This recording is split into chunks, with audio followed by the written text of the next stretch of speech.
Hey everyone, today I'm going to show you how to add a tick symbol in Outlook. Without any further ado, let's get started. First, open your Microsoft Outlook app and log into your account. This will load all your emails and give you access to the email composition tools you'll need for adding custom symbols like tick marks. Once your emails have loaded, you'll want to access the email composition screen where you can insert special characters. To do this, click on the New Email button located on the top left part of your screen. This opens up a blank email where you can compose your message and add any symbols you need. Now, from the email composition screen, direct your attention to the top part of your screen where all your tools and menus are located. Look for the Insert tab and click on it to reveal a variety of insertion options.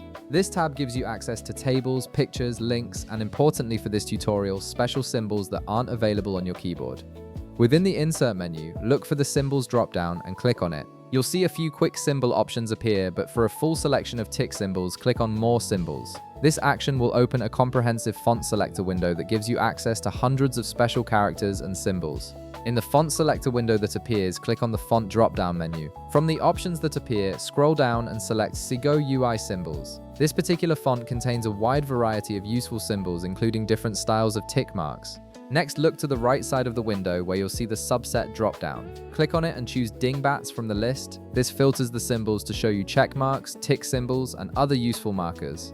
Now you'll see several tick symbols displayed in the window that you can use in your emails. These include standard check marks, bold ticks, and various other styles. To add any of these tick symbols to your email, simply double-click on the one you prefer. The symbol will automatically be inserted into your email composition at your cursor's position. And the best part is the Symbols window stays open so you can add multiple symbols without having to reopen the menu each time. And that's it. You've successfully learned how to add tick symbols to your Outlook emails, giving you more flexibility in how you format and present information in your messages. If this video helped you out, be sure to leave a like, subscribe, and I'll see you in the next one.